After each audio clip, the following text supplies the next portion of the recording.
Hello everyone, welcome back on my YouTube channel Sahani Gurukul. आज जो हम लोग स्टार्ट करने वाले हैं वो है क्लास 12th का chapter 2 goodwill, nature and valuation. Nature and valuation, let's start. सबसे पहला क्या होता है, किसी भी चैप्टर को करने से पहले मैंने हमेशा बताया है हम लोग उसका इंट्रो पार्ट करें कि मीनिंग क्या है और इसके फीचर्स क्या हैं। तो इसी तरह से मैं इसको अभी एक्सप्लेन कर रही हूँ कि इंट्रोडक्शन में इसका meaning, feature etcetera, types of goodwill. चलिए पढ़ते हैं इसे। तो मीनिंग क्या है गुडविल का? गुडविल क्या होता है? गुडविल एक इंटेंजिबल असेट है। गुडविल क्या है? इंटेंजिबल असेट है। इंटेंजिबल असेट जो कि आपको हायर प्रॉफिट अर्न करने में हेल्प करता है देन नॉर्मल प्रॉफिट। यानी गुडविल की हेल्प से आप हायर प्रॉफिट अर्न कर पाते हैं as compare to normal profit. तो गुडविल क्या है? ये आप कह सकते हैं कि आपकी पॉपुलैरिटी, आपका नेम, आपका फेम, इसे हम क्या बोलते हैं? गुडविल बोलते हैं। गुडविल। तो गुडविल का सबसे पहले क्या आ जाएगा? मीनिंग आ जाएगा। गुडविल है क्या? इनटेंजिबल असेट है जिसके कारण आप हायर प्रॉफिट अर्न करते हैं। ओके, गुडविल क्या है? हमारा इंटेंजिबल असेट है because of which an enterprise earn higher profit than normal profit. अब हम क्या पढ़ेंगे? Features of goodwill. Features of goodwill. Goodwill के फीचर्स क्या हैं? तो पहला फीचर हमारे पास क्या आ जाएगा? Goodwill is intangible asset. Goodwill क्या है? इंटेंजिबल असेट है। यहां मैंने मेंशन कर दिया फीचर्स ऑफ गुडविल। गुडविल क्या है? इंटेंजिबल असेट है। इंटेंजिबल का मतलब क्या होता है? जिसका फिजिकल एग्जिस्टेंस नहीं होता। फिजिकल एग्जिस्टेंस नहीं होता, that means we can't see और touch it. We can't see और टच इट। तो गुडविल क्या है? एक इंटेंजिबल असेट है। इंटेंजिबल असेट है। तो इसका मतलब क्या है? It does not have physical existence. Physical existence it means we can't see और टच इट। ना तो हम इसे देख सकते हैं और ना ही हम इसे छू सकते हैं। सेकेंड फीचर क्या आ जाएगा आपका? गुडविल जो है, गुडविल वो एंटरप्राइज से अलग नहीं है। एंटरप्राइज से अलग नहीं है। गुडविल का एग्जिस्टेंस ही तभी होगा जब एंटरप्राइज होगा। When there is no enterprise there is no goodwill. Goodwill किस पे डिपेंड करेगी? गुडविल का एग्जिस्टेंस किस पे डिपेंड करेगा?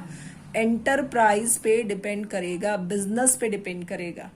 तो सेकेंड हमारा क्या आ जाएगा इसमें feature? It does not have, it does not have an existence. इसका एग्जिस्टेंस नहीं होता है। An existence separate from business. Separate from business कह सकते हैं, separate from that of a enterprise. Enterprise से अलग इसका एग्जिस्टेंस नहीं है। ओके, क्लियर है? लेकिन क्या है इसका? रिलाइजेबल वैल्यू है। एंटरप्राइज से अलग रिलाइजेबल वैल्यू है। तो आपने एंटरप्राइज बेचा या नहीं बेचा, पर आप अपने एंटरप्राइज का नेम, फेम यानी गुडविल जो है, इमेज जो है आपकी बनी हुई, उसको आप सेल आउट कर सकते हैं। तो उसका मॉनेटरी वैल्यू होता है। नेक्स्ट क्या होता है? जो गुडविल होता है आपको हेल्प करता है। It helps in earning higher profit. आपको ज्यादा प्रॉफिट कमाने में हेल्प करेगा। Earning higher profit. आपका नेम फेम अच्छा होगा, पॉपुलैरिटी अच्छी होगी, more of customer you can attract. आप ज्यादा कस्टमर अट्रैक्ट कर सकते हैं। तो इसका मतलब क्या है? आप ज्यादा प्रॉफिट अर्न कर सकते हैं। नेक्स्ट क्या है? It attract customer frequently. It attracts customer frequently. तो यहां मैंने मेंशन कर दिया, it attracts customer frequently. Customer को अट्रैक्ट करता है। फ्रीक्वेंटली का मतलब क्या है? जल्दी जल्दी अट्रैक्ट करता है। नेक्स्ट हमारा क्या आ जाएगा इसमें फीचर? जो गुडविल होती है एग्जिस्टेंस में आती है थ्रू वेरियस फैक्टर्स। बहुत सारे फैक्टर्स होते हैं, लाइक आपका लोकेशन कैसा है, लोकेशन एडवांटेज मिलता है हमें, फेवरेबल कॉन्ट्रैक्ट का एडवांटेज, ब्रांड इमेज का एडवांटेज, ट्रेडमार्क का, पेटेंट का, मार्केट रेपुटेशन कैसी है हमारी मार्केट में, इन सब चीजों का बेनिफिट हमें मिलेगा गुडविल में। गुडविल में यानी जितना ज्यादा बेस्ट लोकेशन होगा आपके बिजनेस का, फेवरेबल कॉन्ट्रैक्ट्स होंगे आपके, आपकी ब्रांड इमेज होगी, उतनी बेहतर आपकी गुडविल होगी। हाँ जी, यहाँ तक का टॉपिक हमारा कंप्लीट हो गया। हमने क्या कवर कर लिया इसमें? Features of goodwill. आगे हम लोग पढ़ते हैं टेंजिबल एंड इनटेंजिबल असेट कि हमारे टेंजिबल असेट कौन से होते हैं, इनटेंजिबल असेट कौन से होते हैं। तो हम यहाँ पे पढ़ रहे हैं टेंजिबल इनटेंजिबल असेट। चलिए देखते हैं टेंजिबल असेट क्या है और इनटेंजिबल असेट क्या है। टेंजिबल असेट क्या होता है? The asset which have physical existence, वो असेट जिसका फिजिकल एग्जिस्टेंस होता है। ओके, उसे हम लोग क्या बोलते हैं? टेंजिबल असेट बोलते हैं। विच हैव फिजिकल एग्जिस्टेंस, जिसका कैसा एग्जिस्टेंस है? फिजिकल एग्जिस्टेंस है। फिजिकल एग्जिस्टेंस का मतलब क्या है? वी कैन सी और touch it, we can see और टच इट, हम इसे देख सकते हैं, छू सकते हैं। एग्जाम्पल क्या आ जाएगा इसका? लाइक प्लांट, मशीनरी, ये इसके एग्जाम्पल है, टेंजिबल के एग्जाम्पल है। Machinery, building, furniture, etcetera etcetera, ये इसके एग्जाम्पल हैं। ओके, नेक्स्ट हमने यहाँ पे क्या लिखा? Intangible asset. इनटेंजिबल असेट, तो इनटेंजिबल असेट हमारा क्या है? हम चैप्टर पढ़ के आ रहे हैं, गुडविल पढ़ रहे हैं। तो इसका मतलब क्या है कि जिसका फिजिकल एग्जिस्टेंस नहीं होता, which do not have physical existence, which do not have, which do not have physical existence, जिसका फिजिकल एग्जिस्टेंस नहीं होता है। तो फिजिकल एग्जिस्टेंस नहीं है तो इसका मतलब क्या है? वी कांट सी और touch it, we can't see और टच इट, ना तो हम इसे देख सकते हैं और ना ही हम इसे छू सकते हैं, ना ही हम इसे छू सकते हैं। एग्जाम्पल क्या आ गया?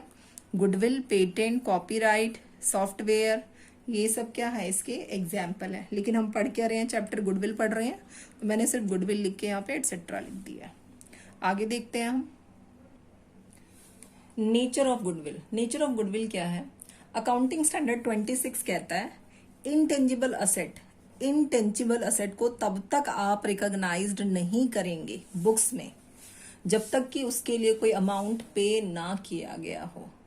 अमाउंट कैसे पे करेंगे? यानी कंसिडरेशन कैसे पे करेंगे? इन कैश और in kind.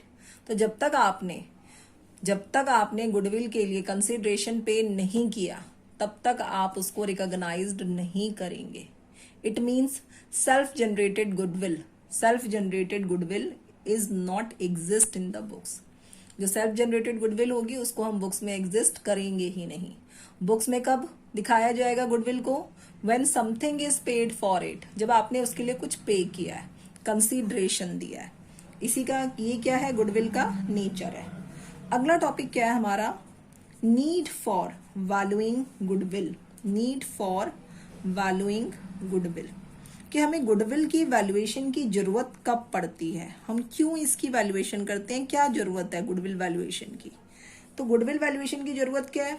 When there is change in PSR, when there is change in PSR, तो जब हमारा प्रॉफिट शेयरिंग रेशियो चेंज होता है तब हम लोग गुडविल की वैल्यूएशन करते हैं। चेंज इन पीएसआर यानी प्रॉफिट शेयरिंग रेशियो।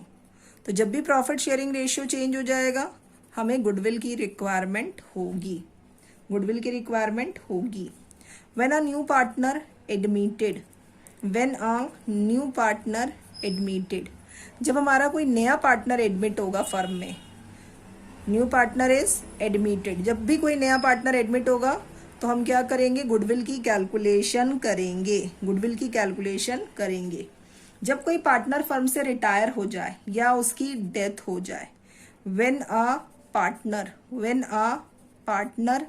रिटायर्स, जब कोई पार्टनर क्या होता है? रिटायर होता है, रिटायर्स और डाइज। ठीक है, अगर पार्टनर की डेथ हो जाती है तो भी आप क्या करेंगे? गुडविल की कैलकुलेशन करेंगे, गुडविल की कैलकुलेशन करेंगे। जब आपकी पार्टनरशिप फर्म क्या हो जाएगी? पार्टनरशिप फर्म को जब आप बेच देंगे, पार्टनरशिप फर्म सोल्ड, तब भी हम क्या करेंगे? गुडविल की कैलकुलेशन करेंगे। तो partnership firm is sold. Goodwill की कैलकुलेशन और कब होगी? व्हेन टू और मोर फर्म अमालगमेटेड, व्हेन टू और मोर फर्म, जब दो या दो से ज्यादा फर्म, मोर फर्म अमालगमेटेड, ये क्या हो जाएंगी? अमालगमेट हो जाएंगी यानी मर्ज हो जाएंगी, अमालगमेट। तब हमें क्या करना पड़ेगा? हमें गुडविल की वैल्यूएशन करनी पड़ेगी। इसके अलावा अगर पार्टनरशिप फर्म कंपनी में बदल जाती है तब भी हम क्या करते हैं, गुडविल की कैलकुलेशन करते हैं। अगला टॉपिक है हमारा क्लासिफिकेशन ऑफ गुडविल, गुडविल का क्लासिफिकेशन। चलिए देखते हैं क्लासिफिकेशन ऑफ गुडविल। तो हमारे पास दो तरह की गुडविल है, गुडविल को दो टाइप्स में बांटा गया है, purchased goodwill and self generated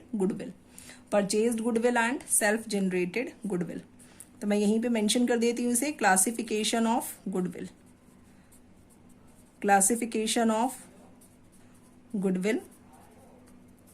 हमारे पास दो टाइप की गुडविल है। पहला हमारे पास क्या है, परचेज्ड गुडविल। हमें यही पढ़ना है, बस परचेज्ड गुडविल पढ़ना है, हमें सेल्फ जनरेटेड गुडविल नहीं पढ़ना है, क्योंकि मैंने आपको बताया सेल्फ जनरेटेड गुडविल को रिकॉग्नाइज नहीं किया जाता। सेल्फ जनरेटेड गुडविल, ये है हमारा सेल्फ जनरेटेड गुडविल। चलिए पढ़ते हैं आगे परचेज्ड गुडविल।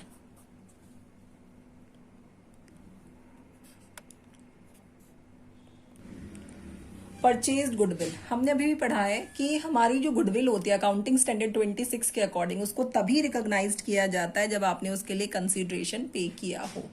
वही हमारी क्या है, परचेज्ड गुडविल है।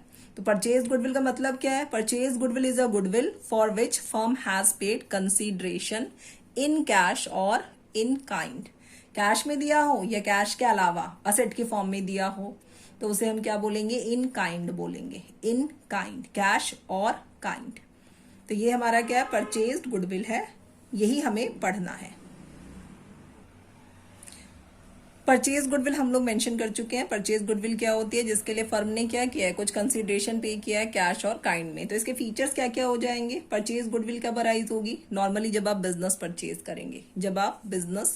करेंगे तब परचेज गुडविल अराइज होगी, क्योंकि आपने इसके लिए कंसीडरेशन पे किया है। आपने इसके लिए क्या किया है, कंसीडरेशन पे किया है। That's why it is recognised and shown in the balance sheet. अब हमारे पास क्या होता है कि जो गुडविल है रिकॉग्नाइज्ड है तो कहाँ पे शो की जाएगी, बैलेंस शीट में शो की जाएगी।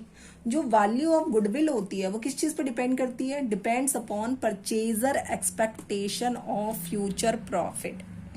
यानी परचेजर की एक्सपेक्टेशन क्या है कि फ्यूचर में उसे कितना प्रॉफिट मिलेगा, इस पर गुडविल की वैल्यू डिपेंड करती है। गुडविल की वैल्यू क्या करती है, डिपेंड करती है। और जो गुडविल होती है वो क्या होती है, एमोर्टाइज होती है टाइम के साथ। एमोर्टाइज क्या होता है, एमोर्टाइज जो है जब किसी इंटेंजिबल असेट की वैल्यू टाइम के साथ कम होती जाती है तो उसे हम लोग क्या बोलते हैं, एमोर्टाइजेशन। तो ये भी होता है कि जो गुडविल है एक एस्टिमेटेड लाइफ में क्या हो जाएगी, एमोर्टाइज हो सकती है एमोर्टाइज। तो एमोर्टाइजेशन ऑफ गुडविल कैसा है, जैसे डेप्रीशिएशन फॉर टेंजिबल असेट है वैसे ही एमोर्टाइजेशन फॉर क्या है, इनटेंजिबल असेट है, इनटेंजिबल असेट। अगला हमारा जो टॉपिक है इसमें वो हम लोग क्या पढ़ेंगे, सेल्फ जनरेटेड गुडविल। इसको हम नॉन परचेज गुडविल भी कहते हैं। नॉन परचेज गुडविल है तो नाम से ही पता चल रहा है कि रिकॉग्नाइज नहीं है। जब रिकॉग्नाइज नहीं है तो ऑब्वियस सी बात है हम लोग क्या करेंगे, इसको नोट डाउन नहीं करेंगे। ये हमारे सिलेबस में भी नहीं है, हम इसे पढ़ना नहीं है। तो ये हमारा सेल्फ जनरेटेड गुडविल और non purchased goodwill. I hope यहाँ तक आप लोगों को क्लियर हो गया होगा। नॉन परचेज्ड गुडविल क्या है, सेल्फ जनरेटेड गुडविल का मतलब क्या है, बहुत सारे फैक्टर्स होते हैं इसके लिए और उसके बाद आपने क्या किया, अपनी गुडविल जो है वो खुद से जनरेट की है। अपनी गुडविल आपने इंटरनली जनरेट की है। कैसे, फेवरेबल लोकेशन से, आपका मैनेजमेंट अच्छा था, एफिशिएंट मैनेजमेंट आपने यूज़ किया, आपने अच्छी क्वालिटी का प्रोडक्ट जो है वो आपने कस्टमर को अवेलेबल कराया, कस्टमर की जो कंप्लेंट है वो आपने टाइम पे हैंडल की। तो ये सब चीज़ें क्या करेंगी, ये जितने भी फैक्टर्स होते हैं ये आपकी गुडविल को क्या करेंगे, गुडविल आपकी जनरेट करेंगे। ओके, तो इसे हम लोग क्या बोलते हैं, सेल्फ जनरेटेड गुडविल। तो सेल्फ जनरेटेड गुडविल जो है वो हमें नहीं पढ़ना है, क्योंकि जब वैल्यू हमारी रिकॉग्नाइज नहीं हुई, जो गुडविल रिकॉग्नाइज नहीं हुई वो हमारे लिए काउंटेड नहीं होगी, उसको हम बुक्स में शो नहीं करते हैं। तो अगला हमारा जो टॉपिक है वो क्या है, method of calculation of goodwill, जो आपने इस चैप्टर में पढ़ना है, method of calculation of goodwill, या फिर इसे लिख सकते हैं valuation of goodwill, valuation of goodwill. तो method of valuation of goodwill में क्या है, हमारे पास 3 मेथड है। हमारे पास यहाँ पे क्या है, 3 मेथड है। पहला हमारा जो मेथड है उसका नाम है average profit method. Average profit method पहला मेथड हमारा क्या है, first method is average profit method. Second method है आपका super profit method, super profit method. और तीसरा जो मेथड है हमारा वो है कैपिटलाइजेशन मेथड, कैपिटलाइजेशन मेथड। अब 1 बाय 1 हम लोग इनको पढ़ेंगे। कैपिटलाइजेशन मेथड 1 बाय 1 हम इन टॉपिक्स को पढ़ेंगे। तो फिलहाल ये मेरा इंट्रो पार्ट है, मैंने इसमें इतना ही कवर किया है। नेक्स्ट जो मेरा वीडियो है पार्ट 1 आप देखिएगा गुडविल का, उसमें आपको मिल जाएगा average profit method. Average profit के भी 2 टाइप होते हैं, like simple average profit and weighted average profit. तो स्टेप बाय स्टेप चैप्टर सीखते हैं, इंपॉर्टेंट चैप्टर है। आगे के आपके जितने भी चैप्टर है, लाइक चेंज इन PSR है, एडमिशन ऑफ पार्टनर है, रिटायरमेंट ऑफ पार्टनर है, डेथ ऑफ पार्टनर है, हर जगह आपको वैल्यूएशन ऑफ गुडविल का छोटा छोटा कंटेंट, छोटे छोटे टॉपिक्स, क्वेश्चंस देखने के लिए मिलेंगे। तो इसको सीखना बहुत जरूरी है। चलिए मिलते हैं नेक्स्ट वीडियो में। वीडियो अगर अच्छा लगे तो वीडियो को लाइक कर लीजिए, चैनल पे नए हैं तो चैनल को प्लीज सब्सक्राइब कर लीजिए, फ्रेंड के साथ वीडियो को शेयर जरूर कीजिए ताकि मुझे ये मोटिवेशन मिलता रहे इस तरह के वीडियो बनाने का। Thanks for watching.